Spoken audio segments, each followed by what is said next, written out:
Felicity Harwood had been standing at the parlor window for 20 minutes when she finally heard it. Hooves on the frozen drive, coming at a deliberate pace, the unhurried approach of a man who had made up his mind.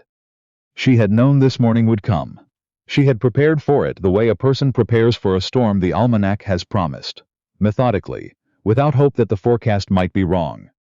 11 days ago, Dr. Coombs had told her, in the measured way of country doctors who have delivered difficult news to women for 30 years, that she was with child. She had nodded, thanked him, and walked the 2 miles home from the village alone, past the stone walls her father's neighbors had built when he was still alive and the world was a simpler arrangement. She had not told Alden. She had not told Minnie, who kept the house and made the coffee too strong and noticed everything. She had not told anyone, because she understood, with a clarity that surprised her, given that she had not slept well in weeks, exactly what telling would do. It would not bring her husband back to her in any meaningful way. It would bring him back for the wrong reasons. And Felicity Wyndham Harwood, who had been her father's daughter long enough to know the difference between a thing freely given and a thing paid as a debt, would rather face this alone than face it like that. She moved away from the window when she heard Minnie come through the kitchen hallway. "He's here," Minnie said. She did not say more than that, because Minnie had 20 years of experience, knowing when more would not help. "I know," Felicity said. "I heard him." She did not go upstairs to change her dress. She was wearing the plain gray wool she wore on ordinary days, the dress she put on when she intended to work rather than perform. She would not arrange herself for Alden Harwood's arrival. Whatever happened in the next hour would happen to the actual Felicity, not the version she could construct if she tried. She opened the front door before he knocked. He was standing on the step with his hat in one hand and a document satchel in the other.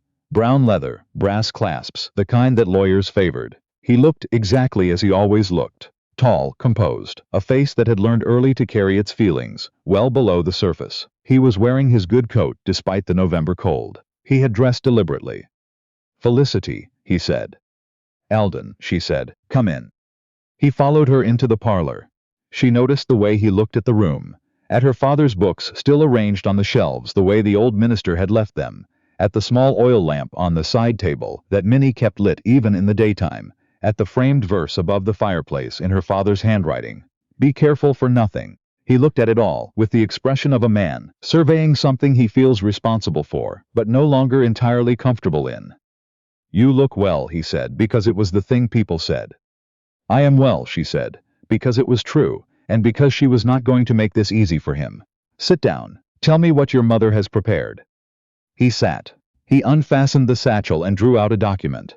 Heavy paper, sealed edges, the kind of thing prepared by a solicitor in Hartford who understood exactly what he was being paid to understand.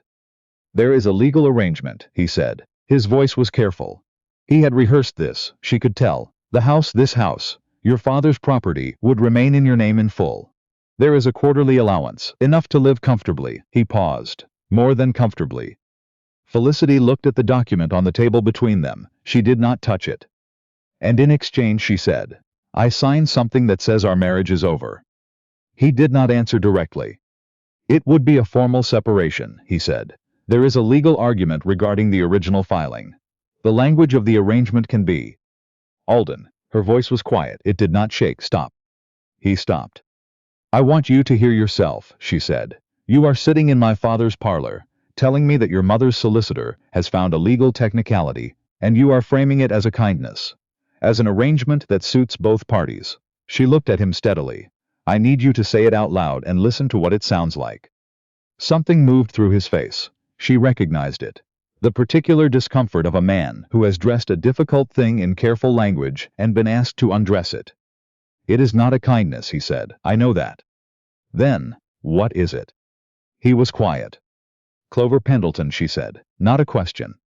He exhaled once. "My mother believes—" "I asked what you believe." He looked at the window. Outside, the November trees had lost everything. The hills were brown and bare, and the sky was the color of old pewter. "I don't know what I believe," he said finally. The words came out rough, like something he had meant to keep in. "God help me. I have spent 3 months trying to arrive at a clear answer, and I have not managed it." She had prepared herself for yes. She had built the entire architecture of this morning around weathering a yes.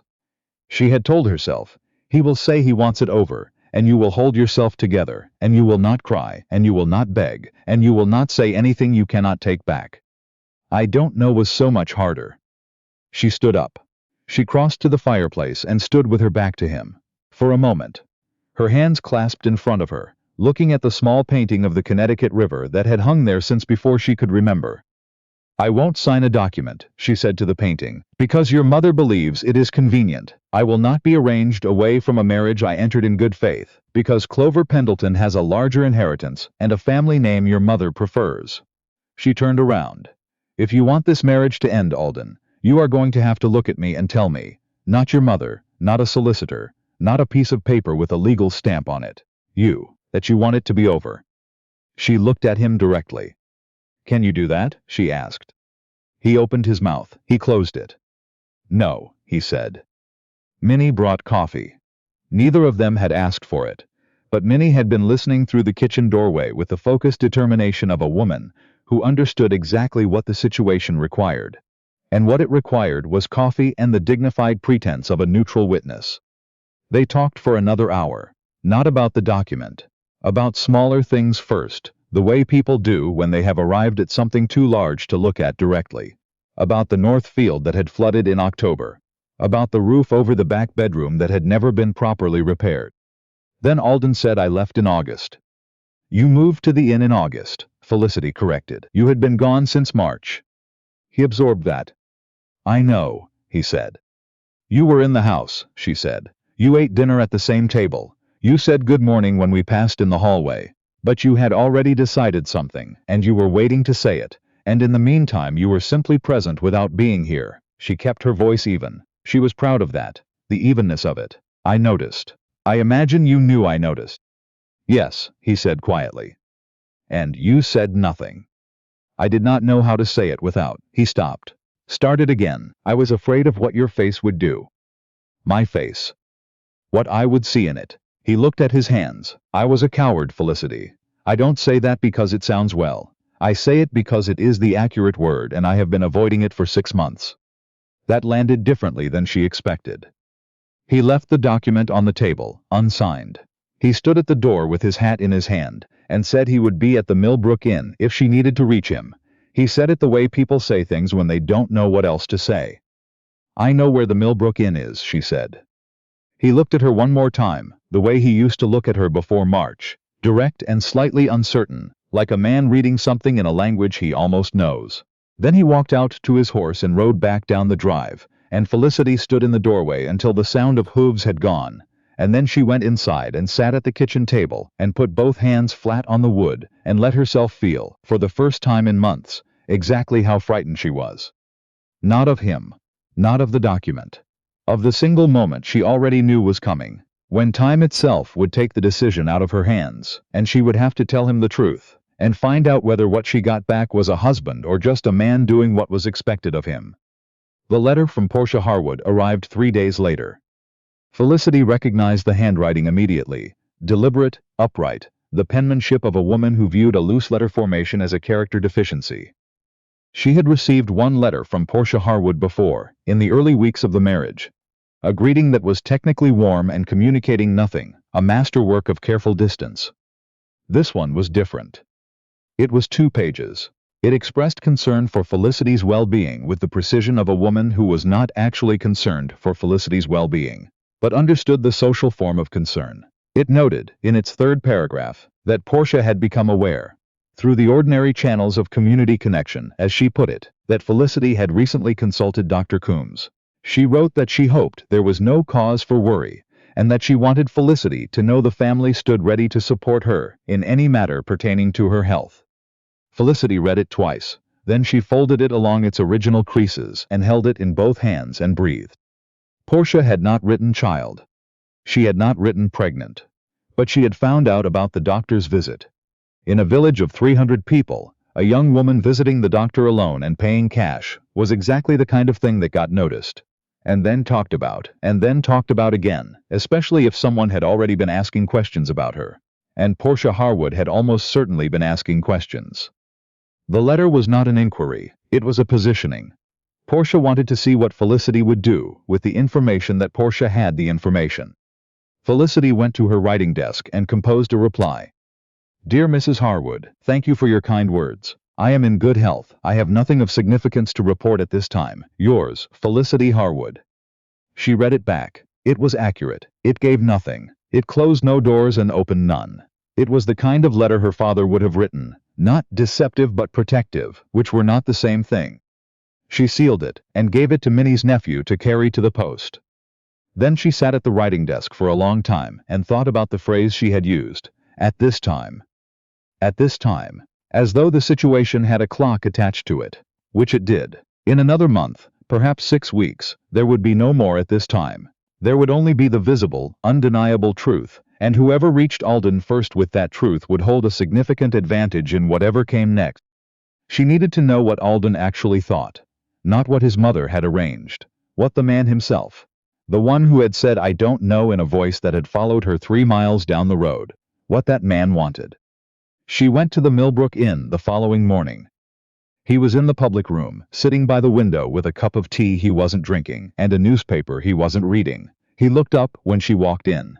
She watched the sequence of things crossed his face. Surprise, then something more complicated, then the careful return to composure that was as instinctive in him as breathing. She sat down across from him without waiting to be asked. Your mother wrote to me, she said. Something sharpened in his expression immediately.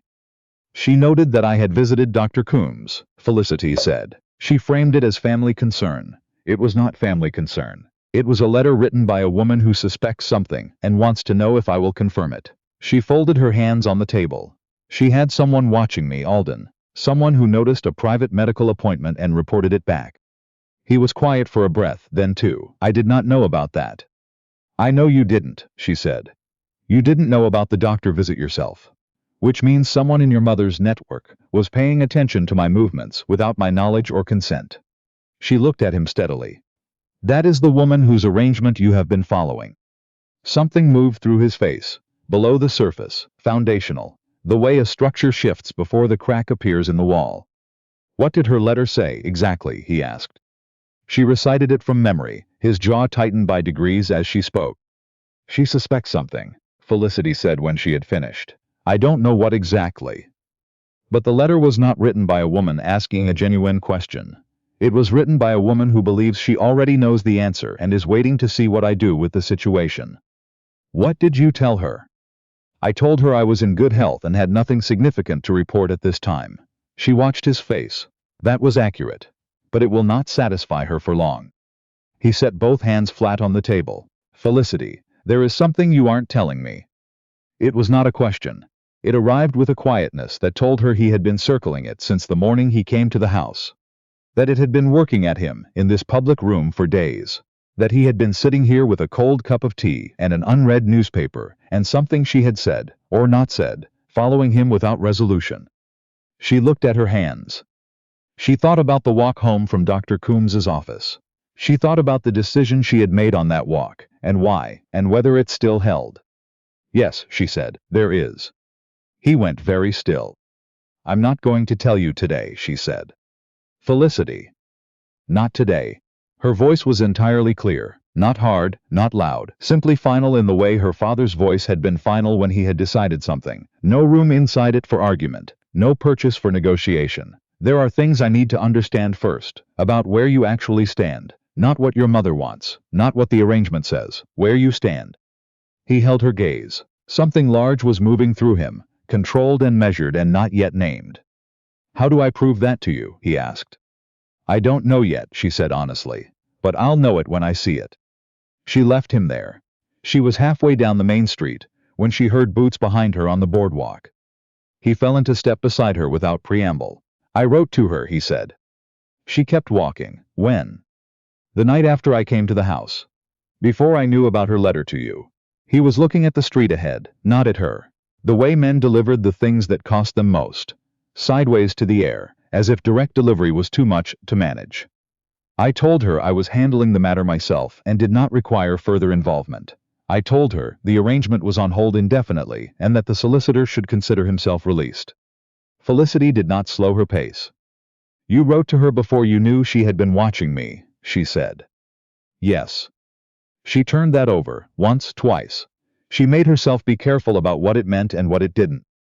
She won't accept it, Felicity said. A letter telling her to stand back is not the same as a door closed. I know. She will push from another angle. I know that too. A pause, the length of half a block. That is partly why I need to go to Hartford. She looked at him. There is a matter I discovered yesterday, he said, that I need to handle in person, with a lawyer of my own choosing, not my mother's. Mine. His voice had an edge she had not heard before, not anger at Felicity, but at something else entirely, something whose shape she did not yet know. I will explain the full of it when I return. But I need you to know I am going because of something I found. Not because I am running from the conversation we haven't finished. She studied his profile, the set of his jaw, the particular quality of resolve she had seen in him once or twice before, on occasions when he had decided something fully and without reservation. It looked different from his usual caution, quieter and more absolute. How long? She asked. A week, perhaps 10 days. He looked at her then, directly. I will write actual letters, Felicity, not about the mill accounts. Something moved through her, quick and unwelcome in its warmth. See that you do, she said. He had found the letter the previous evening, tucked into the bottom of the document, satchel, he had never fully unpacked, beneath the separation agreement that Felicity had refused to sign, folded against the leather lining, as though it had been placed there deliberately or accidentally, in a way designed to make the distinction difficult to determine. It was a letter to Clover Pendleton's father. Written in Alden's name, signed with his signature, close enough that a man not looking carefully would not catch the difference. In it, Alden Harwood, or rather Portia Harwood, speaking as Alden Harwood, expressed his intention to conclude the present domestic arrangement by the new year, and his sincere anticipation of the proposed union with Miss Clover Pendleton at the earliest convenience. It referenced a timeline. It referenced financial specifics that only Portia, who managed the family's accounts with an iron attention to detail, would have known to include. His mother had not sent him to deal with the end of his marriage. She had sent him to formalize what she had already set in motion. And she had put the letter in his satchel, so that when he found it, if he found it, it would look like something he had filed for reference. Not like what it actually was. Evidence of a woman who had decided her son's life for him, and then arranged the situation so carefully he would arrive at her predetermined conclusion, believing it was his own. Alden sat with the letter on his knee for a long time. Then he put it in his coat pocket, went to the stable, and rode toward Hartford before dawn. The first letter arrived at the house on Wyndham Road on the 5th day. It was 4 pages. Felicity read it at the kitchen table while Minnie occupied herself at the stove with the studied absorption of a woman minding her own business, so completely it constituted its own form of presence. The letter described the Hartford lawyer, a man named Bray, mid-50s, recommended by a Judge Alden, had known since his father's time, entirely outside Portia's sphere of professional acquaintance. It described what Bray had said about the forged letter, that the signature discrepancy, combined with Alden's testimony and a comparison against documented samples of Portia's correspondence, constituted grounds for action. It described the formal notice sent to Clover Pendleton's father, that the commitment represented in the letter had not been made by Alden Harwood, carried no authority, and would not be honored. At the bottom of the 4th page, the handwriting changed, looser, less deliberate, the handwriting of a man writing quickly, from somewhere below his usual composure. I read the forged letter again in Bray's office this afternoon, and understood for the first time what my mother actually believes about me. Not what she believes. She believes I require managing. That left to my own judgment I will make choices she cannot endorse, and so the choices must be made for me, at sufficient remove that I will mistake them for my own. I want you to know I am all right, not performing all right. Actually, in the way that comes when a man has finally acted on his own behalf for the first time in longer than he'd like to admit. I will explain better when I return.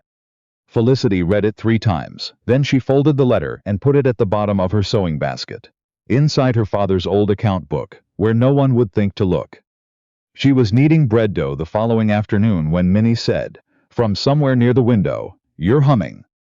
"I'm thinking," Felicity said. "You're humming while thinking, which is different." A pause.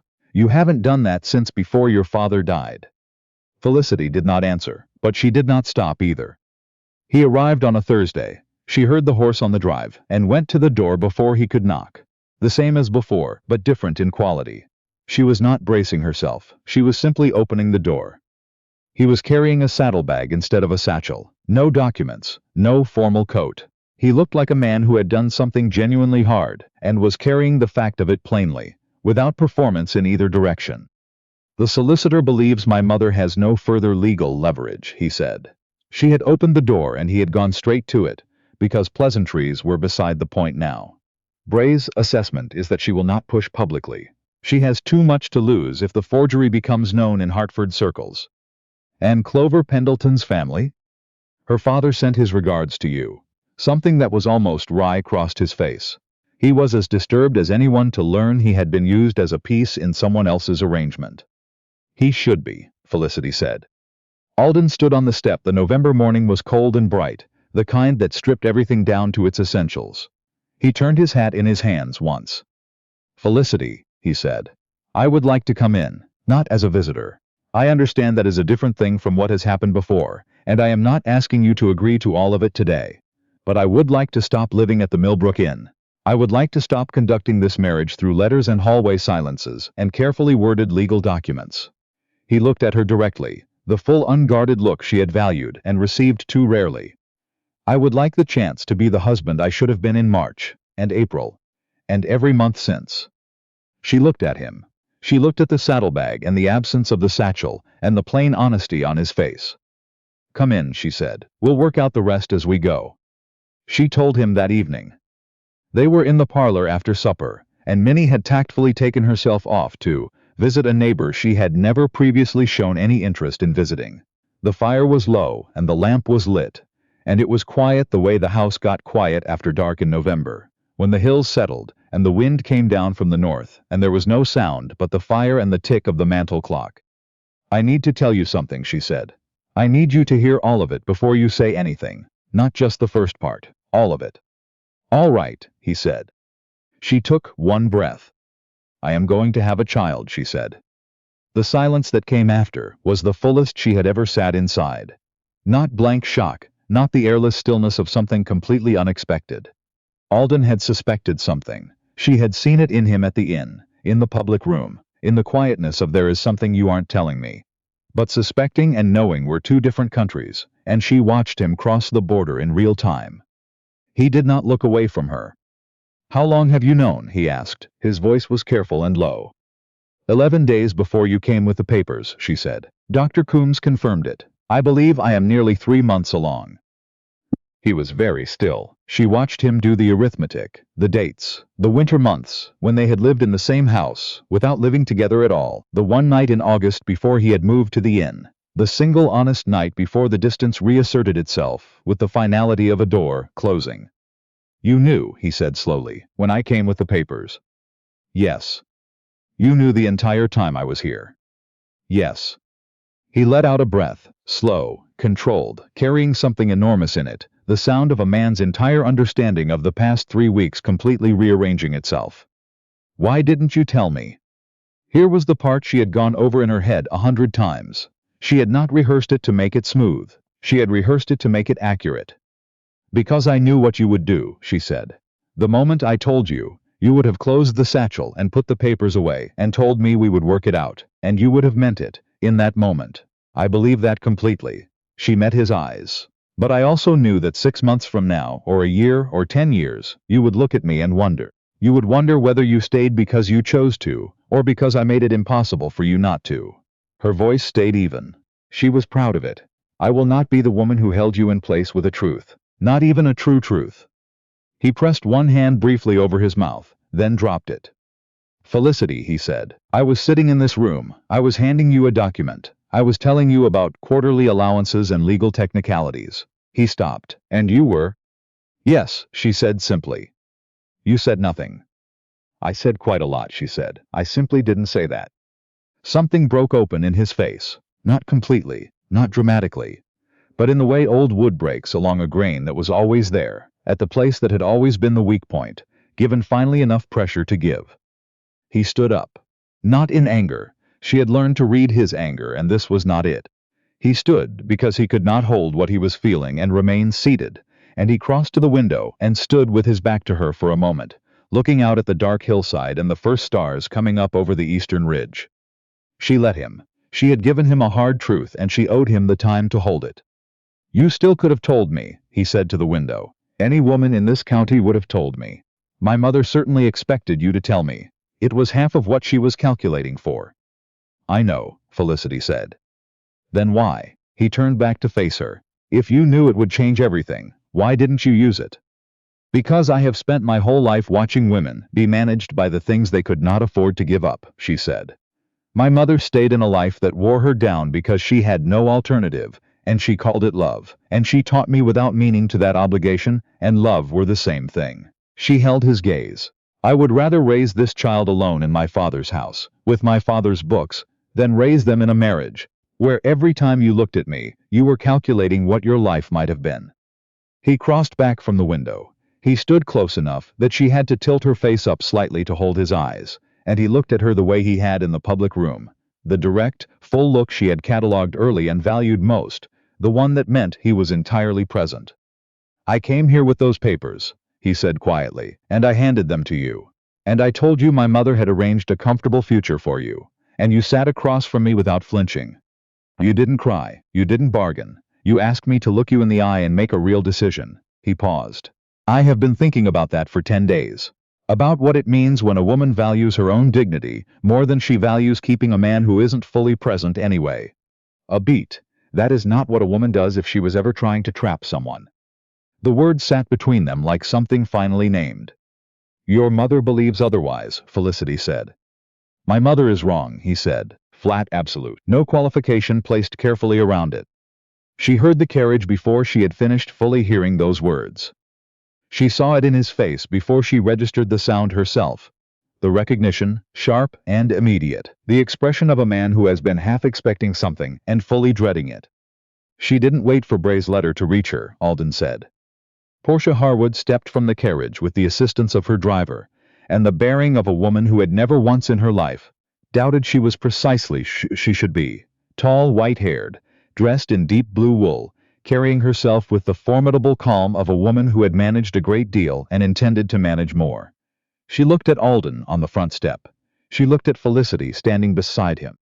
She read the whole of the situation in approximately 4 seconds. They sat in the parlor, the same room, the same chairs, though the table held nothing now but the small lamp and an empty teacup. Portia looked at Felicity with the calculating thoroughness of a woman conducting an inventory. "The Pendleton matter is concluded," she said, opening directly, which Felicity respected. "I received Bray's notice this morning. I understand the letter is being characterized as a forgery." "It is a forgery," Alden said. "You signed my name without my knowledge or consent." "I made a decision on your behalf that you were not positioned to make clearly," Portia said. "That is not your position to determine," Alden said. The words were quiet, final. She had not heard that tone from him before, not directed at his mother, not with her present. Portia registered it. Felicity watched the small recalibration move behind the older woman's eyes. Portia looked at Felicity directly. "You are with child," she said, not a question. "Yes," Felicity said. "How far along?" "Nearly 3 months." Portia absorbed this with the practiced control of a woman who had been managing things her entire adult life. She looked at Alden. She looked back at Felicity. She set her hands flat on her knees. "I acted outside my authority," she said. "It came out the way costly admissions always come out. Not fluently, not with ease, but with the specific effort of a person who has decided a thing must be said and is saying it. The letter to Pendleton was an overreach. I had determined what the correct outcome was. I moved to secure it without consulting the people most directly affected." She paused. "I am aware this is a pattern of mine." Felicity kept very still. "Mrs. Harwood," she said carefully, "are you apologizing?" "I am acknowledging," Portia said. "The distinction is yours to draw." It was, Felicity thought, the most honest thing she had ever heard from the woman. "Then I will draw it later," Felicity said, "when I have had more time with it." Something shifted in Portia's expression. A small adjustment, the look of a woman encountering a response she had not anticipated and was, despite herself, reassessing. "The child will carry the Harwood name," Portia said. "That was always the matter of primary importance. I want that understood." She looked at Alden. "I will not interfere further in the management of this household. That was not my place, and I made it my place. Yes, Alden said, you did. She looked at Felicity one more time, with the directness of a woman who, beneath all of it, did not actually know how to be indirect. Your father was James Wyndham, she said, the minister at the Millbrook Church. Yes. He argued with me once at a town council meeting about the road levy, Portia said. 20 years ago. He was right, and I knew he was right, and I argued with him anyway, because I had already taken a position, and I do not back down from positions easily. She stood, smoothed her skirt. I see you have inherited his stubbornness along with his sense. She inclined her head. A small gesture, the one that lived in the neighborhood of respect without being fully inside it. That is not a criticism. She left. They stood on the step and watched the carriage go until it had rounded the bend in the drive and disappeared among the bare November trees. Then Alden let out a long, slow breath. She'll try again, Felicity said. From a different angle, he agreed. You'll have to hold your position when it isn't comfortable.